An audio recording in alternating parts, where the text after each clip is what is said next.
So this week's video is going to be a little bit shorter than usual. The reason being is because I'm currently in Bali. I'm on the rooftop of my hotel at the moment. It's nice and quiet up here, so I thought I'd just shoot this quick little intro to the video. So one thing that I wanted to talk about was the comments in my videos. I try and reply to every single comment, and I've just recently noticed that some of the comments that are coming through, I'm not getting notified for them. So I'll reply to every single notification comment, but then inside those videos I'll find that there's a few comments that I never got notified for, and I'm like, okay, so I'll go back and reply to them. So I'm spending a little bit of time this morning while I'm here in Bali just replying to some of those comments that I had missed, that I didn't even realize were there. And some of them are some of the guys that have been pretty much commenting on every single video. So I want to say sorry to you guys for that. It's not something that I deliberately just didn't want to reply to you, it's that I just didn't see them. And unless I physically go into each video and then scroll through all of the comments on every single video, that's the only way I would find them. I'm guessing it has something to do with the YouTube algorithm, the way that things may have changed. I'm not entirely sure, but if I see the comment, I'll reply. If I don't reply to a comment and it's been some time, just ask again in another video, and then I'll definitely, if I see it, I'll reply to it straight away. So yeah, this video is going to be probably a little bit shorter than my usual videos, just purely because I've taken some time out. I am in Bali. I'm here to chill out for 10 days. It's actually a friend's birthday. I still committed myself to releasing a video every single Sunday, Australian time. So that will still happen no matter what. This is just a little intro to one of the videos that will be going out that I previously shot just before I left to make sure I had one ready for you. So hopefully enjoy it, and I'll see you in the next video.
So the resets are on, they've been hard anodized, they look awesome. I've still got to put the linkage here. I haven't actually tapped the thread on the linkage for the reverse thread for this guy.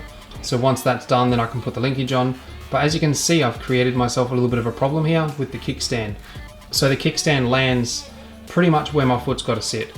Now there's a couple of options, I guess. I could potentially cut this off, which may solve the problem, but I still think it's a little bit in the way.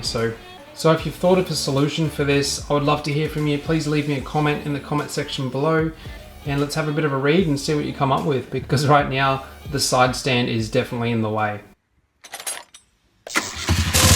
Ooh, and I feel